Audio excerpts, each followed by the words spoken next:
How can you create very quickly colourful squares like this in Photoshop, PC or Mac? Well, the first thing is you go to the gradient tool. Just go over here to the gradient tool, select that. With that selected, select a gradient. Now I'm just going to go for a very basic gradient, this one of the standard ones that you will find in your Photoshop. And you can now see the colours here. The type to use is this one, diamond gradient.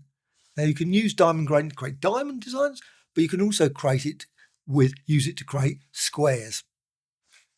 Normal, and also the key method is stripes. So select stripes. Then click up here and you can change this gradient. Now I'm just going to go with this one, this default one here, initially. So with this, all of a sudden you've got the yellow, purple, orange and blue. Click OK. I want to do it at the centre. And I can approximate it like that. I can click and drag to the edge. Now you'll notice I'm going at 45 degrees. And that creates a square. And you can see now the design you get. You get this square design. Now it's not perfect because I didn't use guides. So view and guides and just go down to new guide layout. New guide layout, you then can find this option, 2 and 2, columns and rows. And you can see you've got these guides. Click OK. And the guides just mean you can see definitely where the center is. And you can click there and drag outward at 45 degrees again and go to the edge there, right at the top, and release. Now this design, you can see the issue here. This is a bit thin, this is a bit, and so on. Well, that's because of this gradient here. You can see here the blue is very close here and the yellow there. So it's not equal size. The blue that gets used is very, very small. So if you want to, you can click there, just drag that there, drag there, maybe just put it to 25. Click there and drag that to 50. You can see I'm just doing it at those certain points, 50, and let's click another color there. So obviously now I can put that to 75 and I'm going to change the color. So if you want to change the color, just click here. And I'm going to go with green, so it's a bit different than the other ones. And then this one makes that, and that goes to 100. Now click OK. And now click at the center. And then drag out to the edge, and it can go either way. You can just go there, you can go this direction, doesn't matter, and release. Now, at 45 degrees, you get this square design. You can see the colours here, yellow, purple, and so on.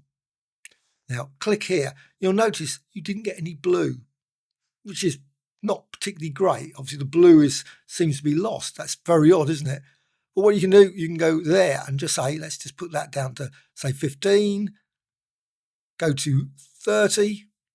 And again, it's just created a new one. So let's just change the colour a bit. Let's just go for a pink. And now I've gone 30, say 45. And you can do this, of course, make all kinds of very careful ones so you get equidistant. And then green. And then go here again, about 75. And so on. You can see now, and then 90. Click here. And let's go for a light blue. Click OK. And click there. And now apply it. And as you do that, you'll see then you get what you want. You get this lovely square designs. You have to just carefully do it. So you've got this sort of gap. The blue is 15 there. So it's about 90. You can, of course, tweak it, move it slightly if you're not happy exactly with size. So a variety of different options are available there. And click OK. But of course, you might think, you know what, I want slightly more colourful than that. Well, you can always add more stops. So just click there and then simply just shift them along, or just go for another one. Let's just select this. So you now got blue, red, so on. Again, as long as this option, stripes, and that doesn't change by changing the gradient there. You go to stripes now, you can see the stripes. That doesn't change, it doesn't go back to perceptual or anything. And also, it's just using this. And again, you can click here and go down and release. And you can see then you get that. Now you've got a bit of a fine line around there. And again, you can just tweak it, modify it. You can see the setting there. Maybe push it right to the edge there. Click OK and then apply it again. So it was slightly shifted. So again, click there and go out. And this time you notice the blue's gone.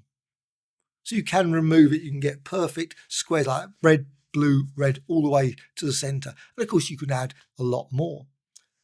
Well, say you want to make squares in different positions. Well, of course you can. You can always just go up here and again, do it 45 degrees. Just hold down the shift key.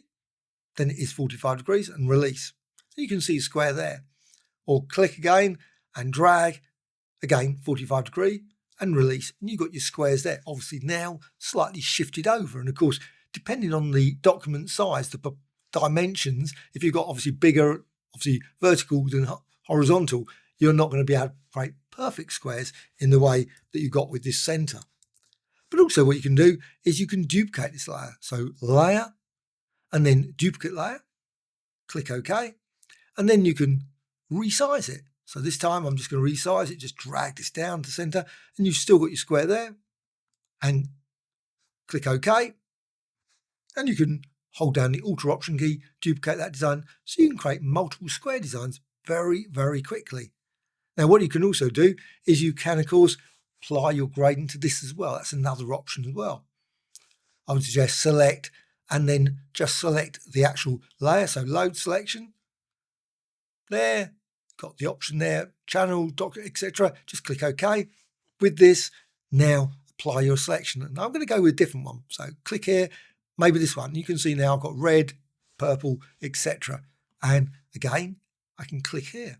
Now it's harder to judge the center without the guides, but you have got rulers. You can always go with rulers like that, but there's always slight chance that it's going to be slightly off. It's not directly in the center, but use 45 degrees using the shift key to make certain it goes 45 degrees will create a square design, but it might not be exactly in the center.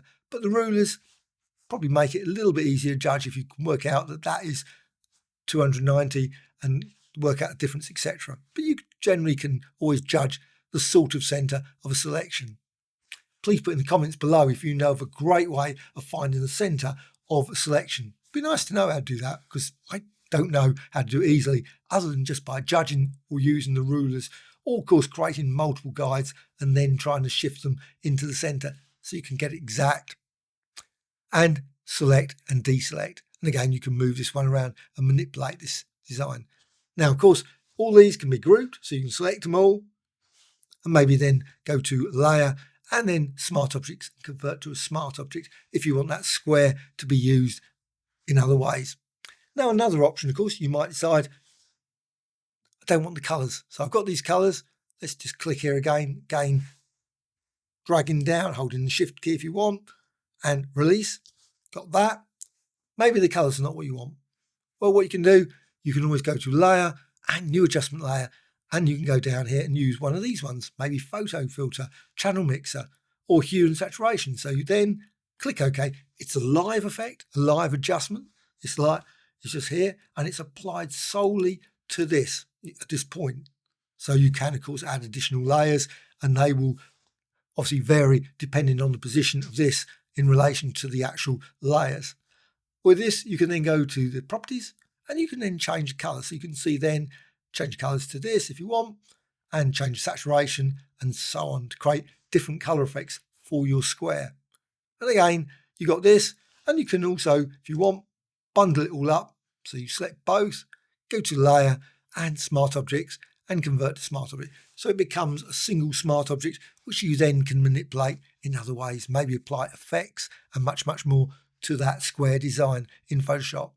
Well, I hope you found this of interest. Any questions, please let me know in the comments below. Always great to hear from you. Also, a like or dislike, always appreciated. And also, please subscribe to the channel. That'd be great. Bye.